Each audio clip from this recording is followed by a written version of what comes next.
So hello, everybody. Thank you for coming. I hope you have something lovely to eat. Good. My name is Chris Ray. I'm an assistant professor of sociology and international and public affairs here in the Watson Institute, also a member of the Climate Solutions Lab. And it is my incredible privilege to have with us today and to be in conversation with Todd Stern. Todd is, or I should say Todd was the special envoy for climate under President Obama. He was the lead negotiator for the Paris Climate Agreement, which is, as we'll hear, an incredibly important and historic international agreement on climate. He has an illustrious career in public service based primarily in Washington. He was a member of the Clinton White House before he worked in the Obama White House and in the Department of State, rather. You weren't in the White House formally, right? It was in the state. Correct, I was in state. Yeah. Right. And he has written a tremendous book, Landing the Paris Agreement, How It Happened, Why It Matters, and What Comes Next, published by MIT Press. There are copies outside for sale, also at the Brown Bookstore. I'm sure I asked Todd before, and I'm sure he'd be thrilled to sign a copy if you'd like to purchase one after our discussion. A few just sort of organizational points. So Todd and I will go back and forth in conversation for a few minutes. I'll ask a few questions, he'll answer. We'll have a conversation that will last 20, not more than 30 minutes. Because then we have this lovely intimate venue with all of you here. And I would love for you to bring your questions forward so that we can have a broader and wider ranging discussion with Todd about the book. So I guess with that, we'll get started. I think, Todd, the first thing that's important for us to get clear and to make clear is what the Paris Agreement is. Okay. And I just want to point out that I was thinking before the event about how old, if you're a senior graduating Brown this year, how old you were in 2015 when the Paris Agreement was ratified. And the answer is not very old. So let's start with what the Paris Agreement is. Sure. And we'll go from there. Yeah, happy to. And I'm delighted to be here. I'm a big fan of Brown. Children here, wife here. I taught a study group last spring. We have one of my pupils from that group is here. So I'm very happy to be here. Paris is the international agreement that is core to countries being able to work together on climate change. The original treaty goes all the way back to 1992. It's called the Framework Convention on Climate Change. And that just was the first time that the world, as a UN Framework Convention on Climate Change, that the UN sort of took notice of climate change. And it lays things out in very broad terms, but doesn't get down to brass tacks really with who's supposed to do what and how it's going to work. And so starting just a couple of years after Paris, specifically, I guess in 1995, there was it was understood that there needed to be a more operational agreement, and a mandate was set in motion for the agreement that ended up being the Kyoto Protocol in 1997. Kyoto and everything else that happened before Paris ended up failing for a number of reasons, which we can get into. But Paris, which the mandate for which was agreed to in 2011. A 4-year mandate was meant to be that operational agreement that would say, here's what we have to do. Here's how countries need to reduce emissions. Here's how there needs to be a transparency system where countries report on what they're doing and get reviewed on it. Here's how financial assistance should work. All kind of manner of issues. And the effort really that the book tracks was, and that the book starts with the year that President Obama came in. I came in with him, 2009, and this was it wasn't viewed that way from the beginning. We didn't know it was going to go there, but it turned out, in retrospect, to be a 7-year road to the Paris Agreement. So that's what Paris is. So the next obvious question is, you had all of this incredible experience negotiating the agreement. Why bother writing a book about it? Well, not to tell myself what was what had happened, but to tell others. And but I'll tell you why. More seriously, I mean, as a backdrop, I sort of always thought it would be cool to write a book. I've written lots of speeches, lots of articles, lots of op-eds, all of those things through my life, and I always liked writing. But I wasn't going to write anything unless there was something I thought was kind of worth doing. And by the time the Paris Agreement was done, I thought I definitely have a topic to write about. I was sort of perfectly positioned. I was an eyewitness, not just witness, but player in the whole thing from 2009 through Paris. And I realized also that it was a very important event, international event, that where just if for nothing else, for the sake of history, what I knew I ought to get down on paper. And you know, a good friend early on, advisor, when I was sort of thinking about this project, said to me that the way you have to think about this is that this is the most important agreement of this 21st century and one of the most important agreements in the last 100 years. I mean, it's that magnitude. And another good friend who was a national security advisor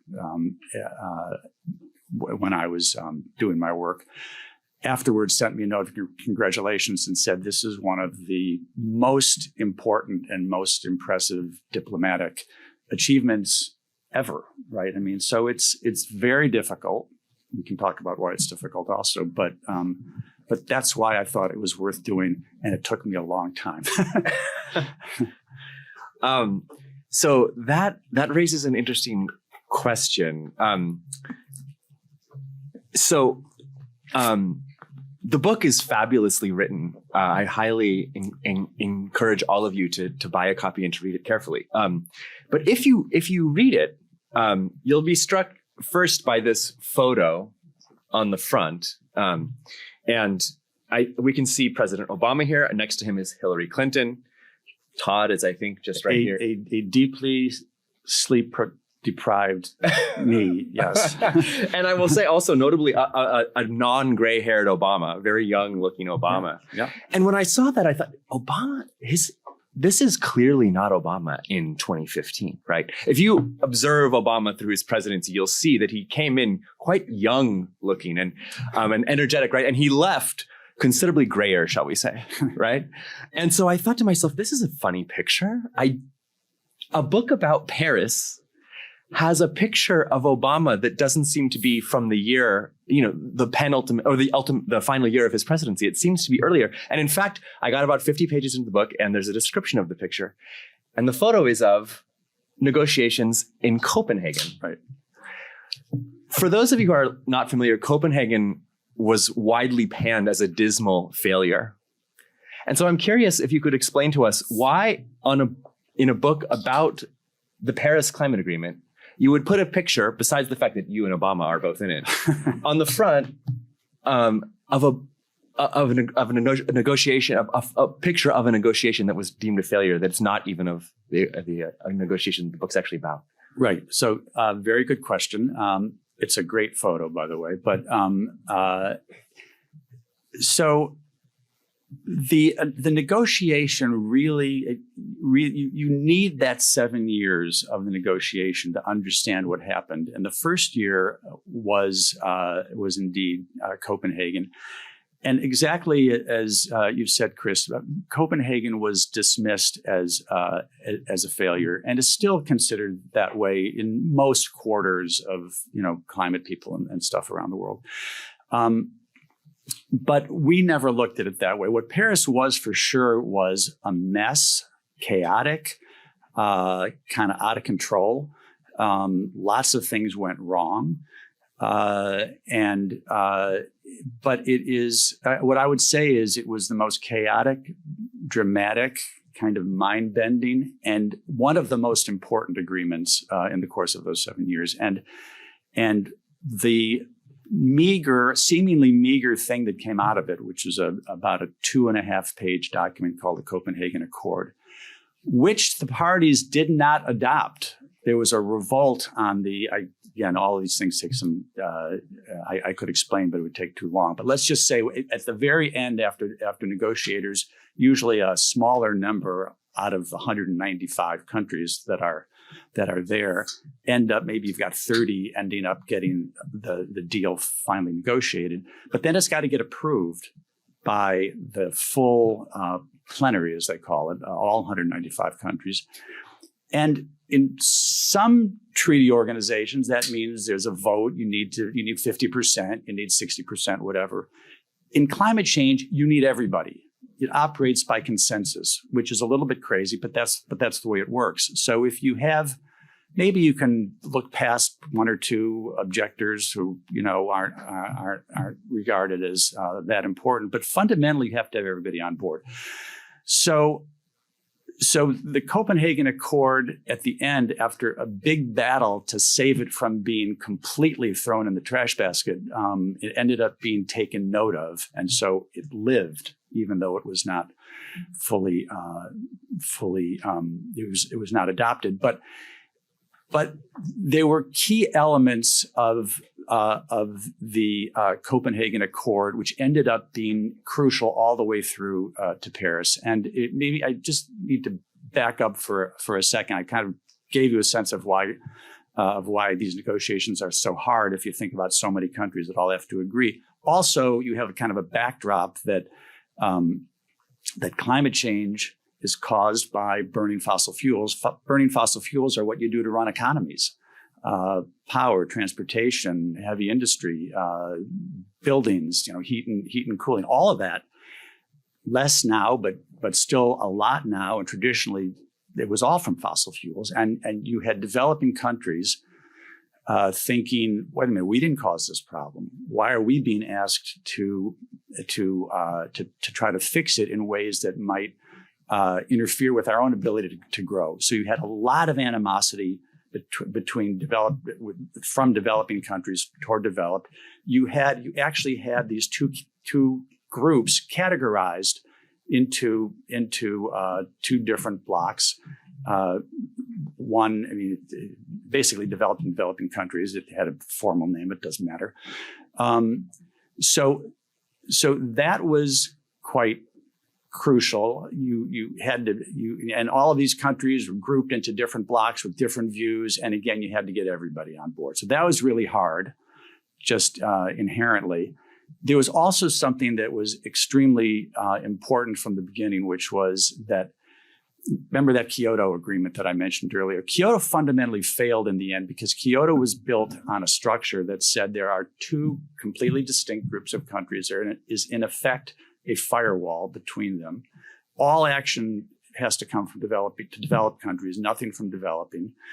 And the whole thing is legally binding, which means if you're in the United States, that under the Constitution, you have to go to the Senate to get confirmation by advice and consent, the formal words, by 2/3. So the reason that Copenhagen failed above all is U.S. negotiators said yes, and then we couldn't join it. And even though you had Clinton and Gore super bought into climate change, they didn't even send it up to the Hill because no chance to get it approved. So when I came into my job, the one absolute conviction that I had was we are not going to agree to something that we can't join. It can't work that way. And the paradigm that existed among other countries, when we started, was basically the Kyoto paradigm, a little bit different, but basically that. I want to ask quickly, why is this paradigm so fundamentally problematic, particularly from the United States perspective? Well, for two reasons. One is by the time we're in 2009, already 60% of global emissions are coming from developing countries, and the curve is climbing. And that's for perfectly good reasons, because they have a lot of developing to do. But you can't deal with the problem of the magnitude that we have if you just said developing countries. All of them don't have any obligation, including the big ones like China, which is at this point, even in 2009, was the biggest emitter. So that was one thing. The second thing is we couldn't have an agreement that fundamentally that would require Senate approval, because if Senate approval is required, we're not getting it done. And particularly, right, if China, for example, is categorized as a developing country and does not have to reduce emissions under the agreement. Is that true? Is that part of the bitter pill to swallow for Congress? That's what Kyoto said. And so Kyoto just died over that.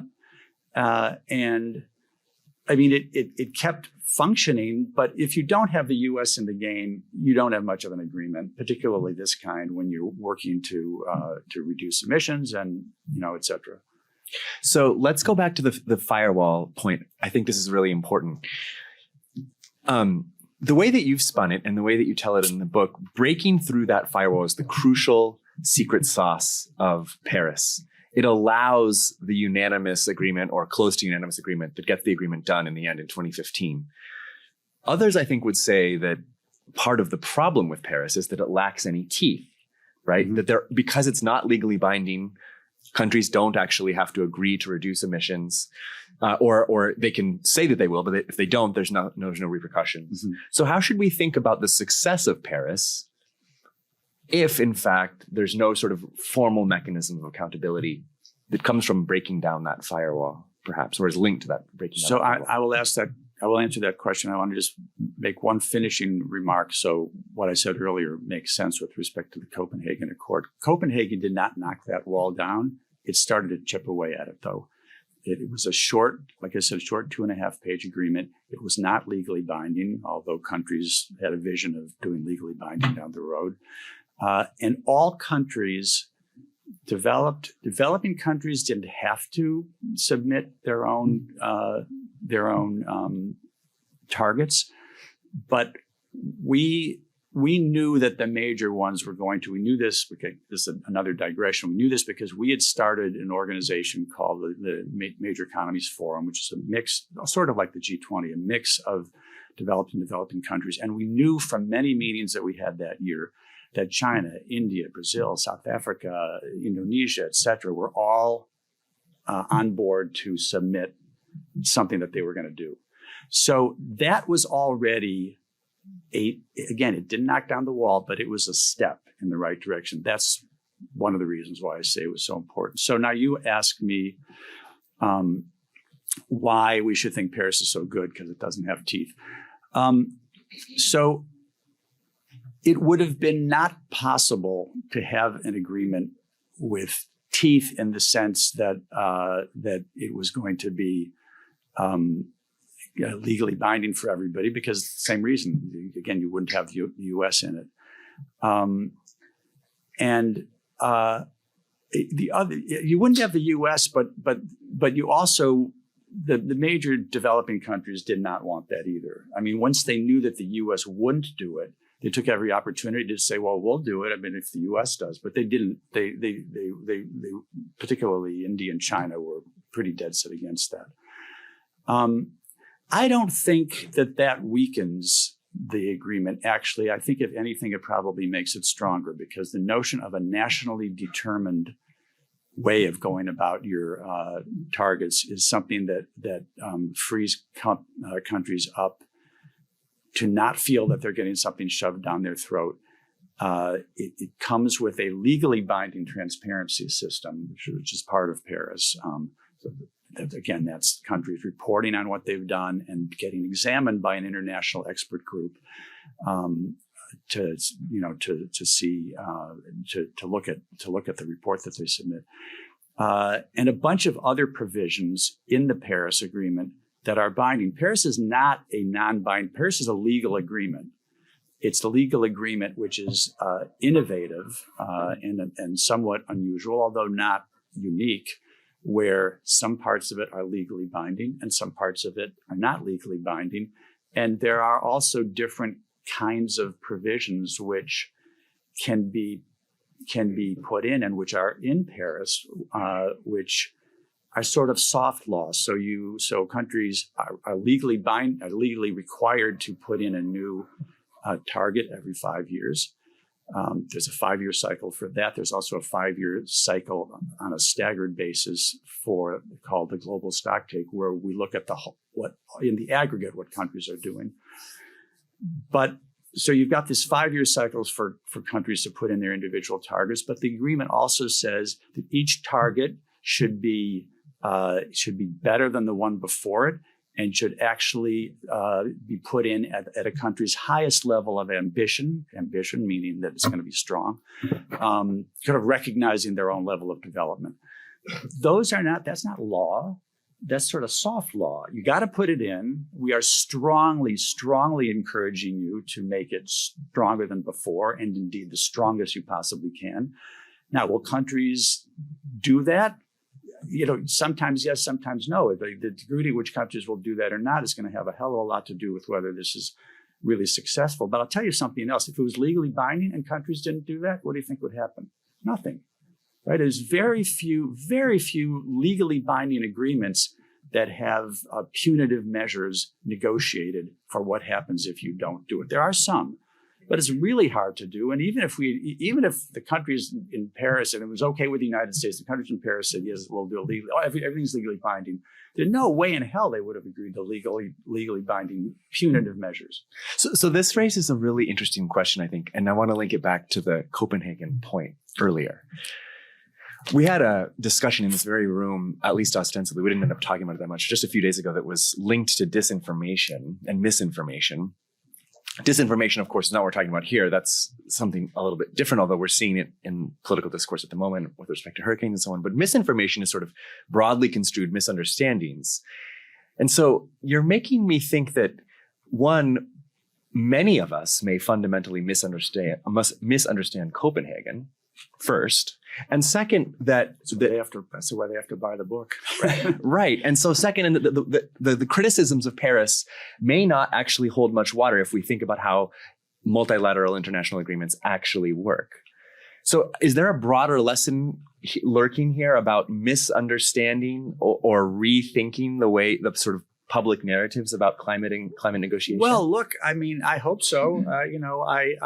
We are still a small minority of countries. The other one who agrees with us is Denmark, who thinks that Copenhagen was really important. Again, a mess of an actual conference for all sorts of reasons. But what actually came out of it?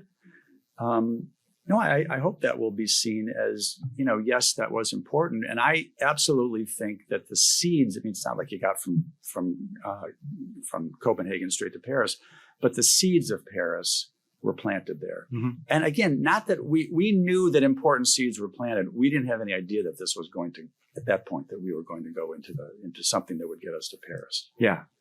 That's fascinating. I want to pivot a little bit and ask you about something else. The book is filled with beautiful and evocative anecdotes of your relationships with and interactions with world leaders, people, your counterparts from China, from South Africa, right. Name the country. Right. And occasionally world leaders themselves, heads of state, right?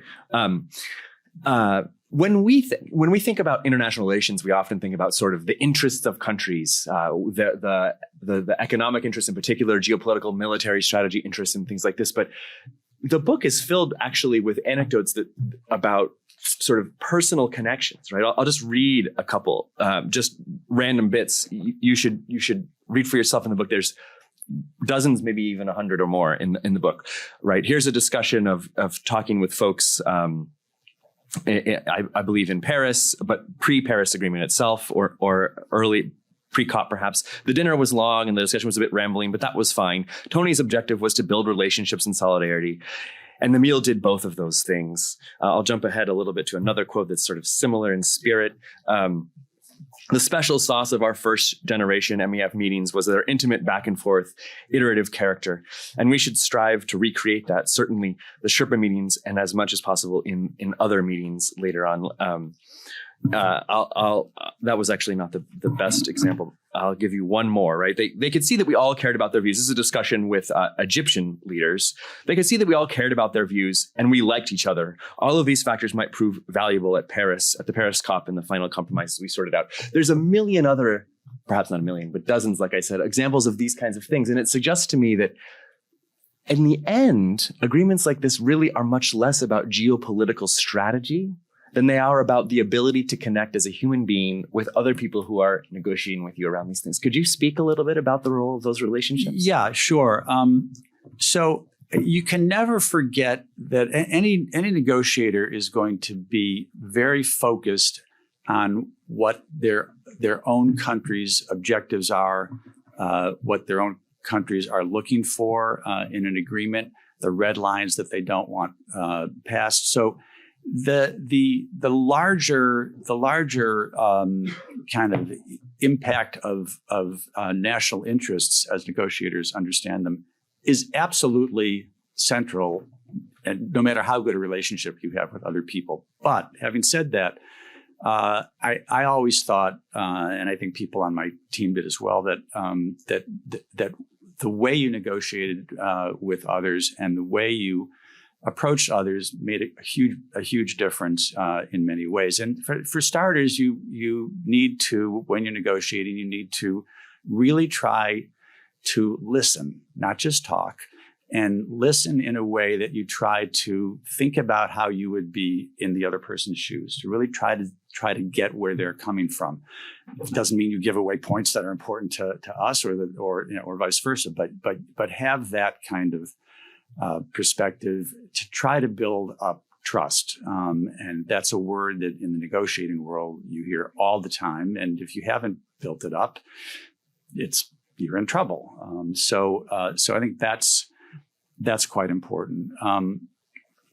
The Major Economies Forum, the so-called MEF, is interesting. I wrote an article back in 2007, I think, that called on the creation of a body a little bit like this, that was, as I sort of thought about it back then, a little bit naively, but if you focus on the existential environmental problems of the world, I called it like we should create an E8, sort of environment aid and focus on climate change and oceans and other big issues, roughly this body of countries.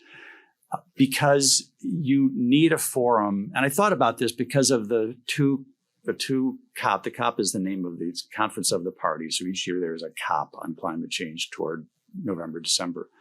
And I had been to two. I'd been to the one in Kyoto in 1997. I was working on in the White House on totally different things and got pulled in at the last minute to help on climate change. And then the next year in Buenos Aires, and I could see sort of what a circus the COPs are, and with way too much going on, negotiators running every which way with too many meetings and not enough time, and ministers not very well plugged in at all. And I thought there should be an organization, a small organization created, meet a few times a year at the ministerial level, with 20, 15, 20 big countries, so that ministers get to know each other, can speak in a place where nobody's trying to produce a statement or a deliverable. We're just talking and trying to build trust and build understanding. And that was a super useful. President Obama launched it in late March of 2009, and that became really important. And the biggest fan of the MEF during the whole 7 years was Xi Jinping from China, because he appreciated that we would always put kind of the hardest, stickiest issues on the agenda. We would do the MEF anywhere from 2 to 6 times in a year. And so that was... Can I interrupt? Yeah. Sorry, this is an important point, but I want to just make a digression. He had dinner you invited him for dinner at your home. Is that right? Yes, indeed. Can you tell us about that? Yeah. So, there was a point at which I hired to come onto my team a woman who had worked for the Secretary of Treasury under Bush, who had started something called the U.S. Asia, I forget what, the U.S. China, I forget the exact name, but it was a big meeting once a year at the presidential and ministerial level. And so You're asking me about about the dinner that you had. Yeah. So and how that of course links to building this trust. Right. So this person that I hired came and said, you should really just do more personally with each other. Take him to your hometown. Do this, that, and the other thing. So she invited me to his hometown. That I invited him. A year later to Chicago. I took him to Chicago Cubs game. We sat right behind the dugout. He completely loved it and never been to a baseball game before. And I took him to meet the mayor of Chicago, who was a friend of mine from the Clinton White House. And the whole thing, again, was confidence building and relationship building. And the biggest mistake I made as a special envoy was not agreeing to go to see the incredible terracotta warriors, because Minister Xi said, I'm going to take you to see the warriors. I'll meet you there. And I said I was too busy. We have to meet in Beijing. And afterwards I wanted to shoot myself. But we had we had that kind of relationship. It would take too long, but there were some very funny anecdotes along the way.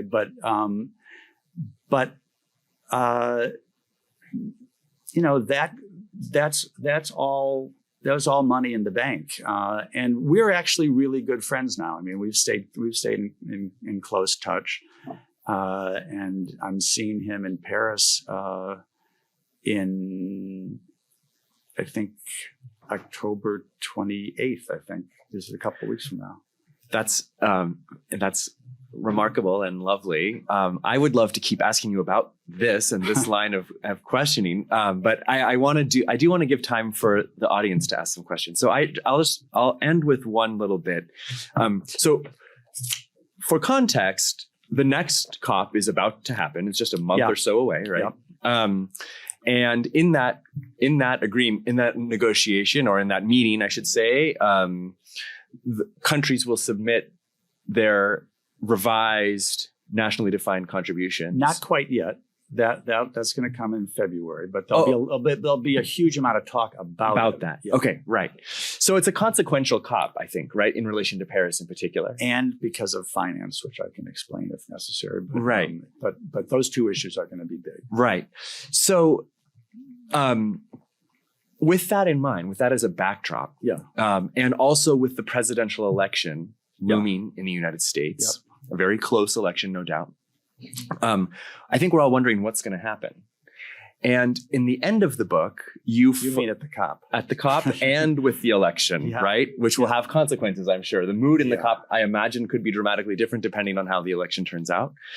But in these moments and at those points in time, we often, I think, struggle with wondering what might happen and how to navigate those challenges. And you offer some wisdom at the end of the book. And I want to quote you and just reflect on what these words mean that you wrote in relation to that context that we're entering right now. You say towards the end of the book, in the concluding chapter, reflecting on Paris, what we need to build toward, with all the commitment and speed we can muster, is a broad change in hearts and minds.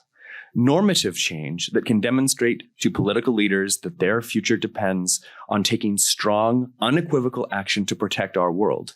New norms may seem at first blush like weak reeds to carry into battle against powerful defenders of the status quo. But norms, you write, can move mountains. How should we think about that in relation to this COP coming up and the presidential election that we're on the eve of in the United States? Okay, let me say a few words on each of those things. So the two big issues coming up at this COP, one, which I won't go into detail because it would take too long unless somebody has a question, but it has to do with financial assistance, which is a super important issue, both for the thing itself and for making the Paris regime work better, more toward partnership, less toward acrimony. That's important. But the new targets that countries are supposed to that are due for next year, but countries are supposed to submit initially in February, are going to be very important because there are goals that have evolved since Paris because of major scientific reports that one was done back in 2018 and several since then, is showing that holding temperature to a lower level even than what was agreed in Paris is really important, and that getting to something near net zero emissions. So it needs to happen not in the second half of the century, which is what Paris said, but by 2050 or mid-century. So that's what the COP is going to be focused on more than anything, and I think it's going to be actually a difficult one. I wasn't planning to go, but it turns out I'm going because it's in Baku, which is Azerbaijan. If you're not sure where Baku is, and the Azeris have put together an international advisory group and asked me if I would be part of that. So I'm going to try to help them.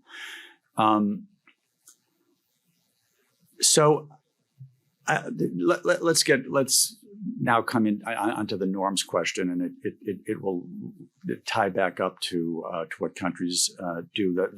There's one last comment about the new targets. Those targets are going to last until 2035. So it's countries saying this is what we're going to do by 2035 in terms of reducing our emissions. Since the big core goals of Paris, and again, even amplified since Paris, are emissions and temperature, and those are for mid-century. Mid-century is only 15 years after 2035. So if we have a set of targets for the big countries in the world, at least, the countries that, the MEF group of countries accounted for 80+% of emissions. So unless you have that kind of group doing big things in their targets for 2035, there's no chance we're going to be able to get where we need to go by mid-century. So there's going to be a huge focus on that. I think the United States, my sense, I still stay in touch with some of my old colleagues. I think the United States, I think the EU, I think a number of other big developing countries actually are working on quite large pledges. China is going to be terribly important there, and is very uncertain. China is now about a third of all global emissions, more than the entire developed world put together, and their emissions are just about peaking now. What the experts and analysts who've looked at this say is we really need a reduction from the peak, which is, like I said, about where we are now, of about 30%. By 2035, and that's going to be hard to get. The comment I made about norms is let me just give you, like, in very brief form sort of what I see as the three large factors that are part of the climate landscape now. The first is that the science and the impacts of climate change are coming at us harder and faster than anybody even realized, and the scientists realize. The scientists, the people don't think climate change is for real, always think the scientists are exaggerating. Just the opposite. The scientists have been, if anything, have undercut, not deliberately, but things have just happened faster. And you just look at the biblical weather happening all over the world, even in the last few weeks. That's a sign of that. So that's number one. Number two, the progress being made on green technology in the last 10 years has been absolutely nothing short of spectacular. It's unbelievable the progress that has been made on wind and solar and batteries and electric vehicles and heating and cooling and all the rest. Lots more to do, but with a tremendous innovative culture that's driving new discoveries. So that's been great. And if there were no obstacles, which unfortunately is number three in this triad, if there were no obstacles, you could look at what's happening on the green technology revolution and say, I think we could actually get to net zero in 2050, 2055. I think we could do that. And I think that that's right. But there are big obstacles. The biggest obstacles are the fossil fuel industry, both for what it produces and for the influence that it has in major countries all over the world.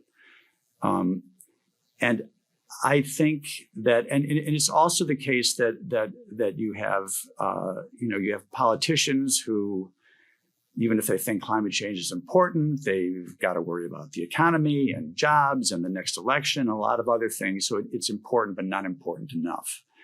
And, if you look at ordinary people, might think climate change is important, but, I can't even worry about that right now. I've got all of these things that are ahead of me for the next, 2-3 weeks or 3 months. I can't focus on that so much. Plus, I don't even know what I would do. It just seems so, it's sort of an inertia factor because it seems so vast. And we'll muddle through one way or another, which unfortunately isn't true.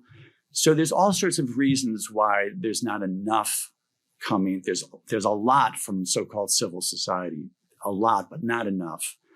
And when I'm talking about norms, it's that norms can be very powerful if politicians think that by not doing enough on climate change, they will lose their jobs. They will get voted out of office. That's a really important basic thing. And if they see that the public and the world is demanding this at a different level than they've seen yet, that can be important. And I kind of end more or less end the book with recalling Earth Day 1970. Earth Day was started by a senator from Wisconsin named Gaylord Nelson, who thought that he wanted to capitalize on the huge kind of activism of students and young people and people young at heart all over the country about the Vietnam War, about civil rights, about women's rights, et cetera. And there was this, I was there. I was living in the 60s. And there was this huge activism that was going on. So Gaylord Nelson, and there was also an increasing environmental consciousness, which was probably set in motion by a famous book called Silent Spring by Rachel Carson in 1962. And then lots of bad pollution stories, most famously the Cuyahoga River in Ohio catching on fire because it was so polluted. So Gaylord Nelson said, we're going to have a teach-in, which is a word from the 60s. And all over the country, 20 million people came out. 20 million people showed up. And in the immediate aftermath of that, in the presidency of Richard Nixon, the Environmental Protection Agency was created, the Clean Water Act, the Clean Air Act, and all of those within 2 years of the Nixon administration, and then a lot more in the 1970s. All of which is to say that, so what happened there? There was an explosive change of norms, of what is demanded, of what's expected, of what is right, of what we need. And that's what we got to see. I think that's a great point to end on and to turn to the audience for any questions that they might have. We have about 15 minutes, a little bit less left. So if you have a question, I think we have a mic. Yep. And we'll. Hi, thanks a lot. It's super interesting. I started to study environmental sciences in 2015. So that was when I got already interested into the topic. Great. I was wondering, what's your take on how the current international conflicts will threaten the climate agreement, and particularly the military emits a lot, and I think now countries might invest more in military. So particularly, I think the U.S. military emits as much as Europe on each day, I think, if I'm not mistaken. So that's really a lot. And second, you referred a little bit to how to negotiate between the developed and the developing countries, like those who have historically already emitted a lot and those who are currently emitting a lot. So I would be interested in how did you negotiate with them, or how did you talk to them in groups also? And third, we already had this question 2 days ago, but I would also like to hear your expertise on it. Why is climate change not such a big topic in the current election, and climate adaptation, particularly since right now, the 2 hurricanes have happened, but it seems like it's not really a big topic, and not really framed in a climate change topic, but rather in a different, different manner. Yeah. Thanks. Should I do that? Yeah, go ahead. Those are all great questions. On the first one, I think that work and action on climate change will continue despite the challenging national security events that are going on around the world. Up to a point, though. I mean, if we end up, we have start with a very much more strained and tense relationship between the United States and China. There are efforts to work together anyway on climate, but that's not an easy background.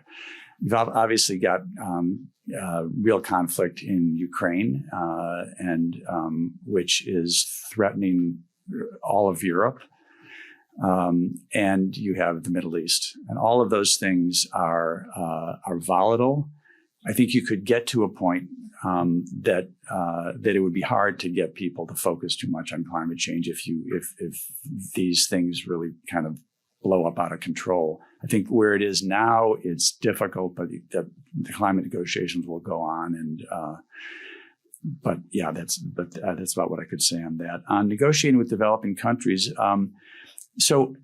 First of all, it's not something that I said before, but when we're talking about developing countries needing to act, there are a lot of developing countries who really don't matter in terms of emissions. They matter tremendously in terms of their own exposure and the need for adaptation and finance to help build resilience so that they can withstand the impacts of climate change. But there's a large number of countries, developing countries, where they should do something, but they're not getting pressure to do a lot. There's also a number that are the big ones and are producing, again, the majority of the emissions. And you do what you do with anybody, is you have a view about of what you think needs to happen. You talk to them, they tell you their problems. You try. It's a talking game. You talk a lot when you're a diplomat, and you try to figure out a way that this is something they can do, and it's important to be done, and you negotiate about issues that they want to talk about, and about ones that you want to talk about. It's not a big, climate change is, Trump thinks it's a hoax. And I don't think that the Democratic side thinks it's particularly useful for getting the very small number of people in that undecided zone that's going to decide this election. And I've got no problem with that. I mean, I would like to see, from a norm standpoint, like I said, that this is my preference, this would be a hot issue that everybody cared about politically. No pun intended, right? Huh? I just had to call it. Yeah. I know that I accidentally said that, but that where it was going to move votes. I don't think the Harris campaign thinks this is the way we're going to get the people we need in the middle there. And I think they're probably right. And I want the world to be different than it is now, but it is that way. And her getting elected is super important.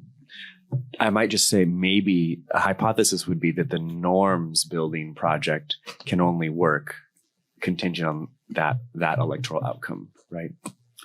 No, I don't think that's right. I think that it'll be bad. Obviously, it's massively better if you have a Democrat who believes in climate change, and it hurts you when you have a president who jokes about it. But you can still build. There was a hand over here, and there's a couple here.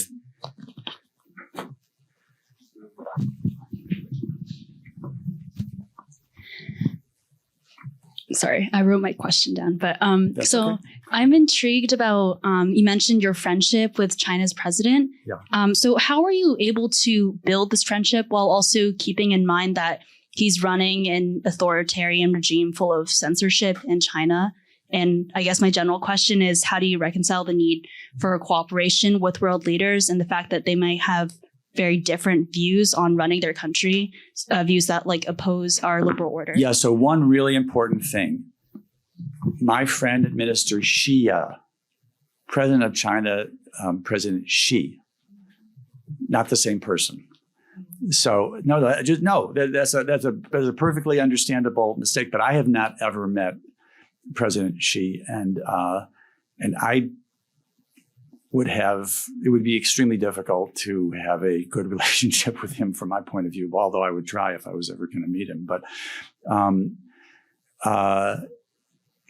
But you look at a country like China, I think that most people on our side, whether they're Democratic or Republican, actually don't approve of the way President Xi is running the country. I think that he's actually doing things that are undermining China, certainly economically, because he's sort of trying to go back to more of the kind of Maoist view of things in terms of the Communist Party's position in the economy and all the rest. But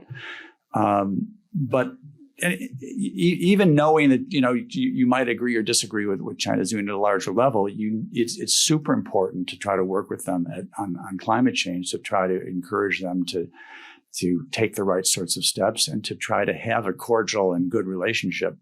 Again, I had a really good one with Minister Xi. I've met with his replacement, and I think that they are genuinely interested in being able to work with us on climate.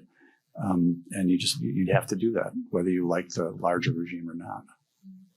I think we have time for one more question, probably. We could maybe gather. Why don't we gather the three of your questions? There's three hands I see here. So why don't we gather the three of your questions? And Todd, you can do the best you can to get them in 5 minutes. Hello. I'm a freshman at Brown. So you mentioned at the end of the Q&A discussion how you said that norms can move mountains. But from what I've seen, since the climate accords, norms have only moved in a more negative direction, in the sense that instead of framing the solution to climate change as something to solve meteorological problems, we have at least the Republican Party using it as a way to argue in favor of, border control or against Biden. Right. So seeing the crisis from climate change as more short-term gains, do you see any hopeful norm changes in the positive direction, or do you think in a more pessimistic view that these negative norms will be the future of climate discussion? I was wondering if there was a room in this climate negotiations for other environmental problems. I'm thinking about biodiversity. I'm not sure there is something equivalent to the COP for biodiversity. Well, I'm not sure, but or are there connections between the two? Yep. Thanks for coming today. You spoke a little bit about how you're somewhat encouraged by the speed of innovation that's happening in technology. Yeah.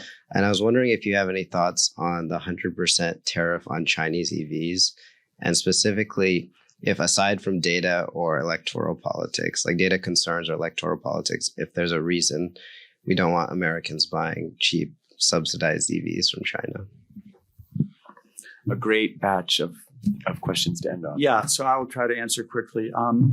Now, I do think that norms have been changing, not enough. I mean, if you go back to when I started on this, on this being climate change in 97, 98, 99, at the Clinton administration, there's much more belief, there's much more concern about climate change. The business community used to be pretty across the board against, and that's really not true now. The fossil fuel industry is. Even some of them are making some positive noises, but broadly, you see a lot of major corporations that are taking action. I think you see people believing it, but also you see it. You see technologies that were at one point niche become mainstream. I mean, you will, within a few years, we're probably going to have half the cars on the road that are electric, and all sorts of. There's lots of ways that people come to embrace something that is part of norm building. Not fast enough. I agree, but I don't think we're going backward. And I think even if Trump is elected, you will not see a stop you will see a slowing down to some extent, because good policy helps to move technology. But the companies who are in these technologies, including cars, they can't stop because they'll get beaten by all the foreign competition if they stop. So we're moving in the right direction. We're just not moving fast enough. There is actually a biodiversity COP, and there's. I think there are some people who think that biodiversity and climate change should be more tightly connected, and I don't think that will happen by merging the two different conferences. I don't think that'd be a good idea, but I think that the impacts of climate change on biodiversity are absolutely enormous. If you haven't read the New Yorker writer, Bill McKibben? No, he's great. Elizabeth, Colbert. Yeah, Colbert. Yeah, she's written great stuff on that. So yes, biodiversity is highly challenged and getting worse, and a lot of it's because of climate change. And what's happening in the Amazon is scary in that regard. Innovation, 100% tariffs. I don't know if 100% tariffs are the right way to go, but I do think that the fact that the U.S. and quite a number of Europeans and others have woken up to the notion that letting China be such a dominant player in supply chains and in green technology is not a good thing for anybody's health. And if you looked at graphs of the critical minerals and materials that are used for all sorts of green products, the Chinese, either in mining or even more in processing, it's 95% of the world's total, 85%. I mean, it's huge. And I think the Europeans in particular looked at Russia cutting off natural gas to them as part of Putin's war as being a wake-up call. And I don't know if that influenced the U.S., but I think the notion that these things need to be not just dominated by China is important. I'm not sure whether 100% tariff is the right way to go or not, but there is real validity to that concern. It's not going to happen overnight. China is unbelievably talented and they've got huge scale. They can produce stuff for the world, and that it's going to continue to be needed. But the notion that in Australia and Latin America and the United States, other places start to have other sources of these minerals and materials, other sources of for electric cars and so forth, that's an important thing. All right. Please join me in thanking Todd Stern for a lovely discussion. Thank you. Thank you all for coming. And I'm sure that I'll just speak for Todd for a moment and say I'm sure that Todd would be happy to answer any questions you have afterwards. Books are available outside and signatures are also available, I believe. Yes, signatures are available. Thank you very much. Thank you. Thanks, everyone.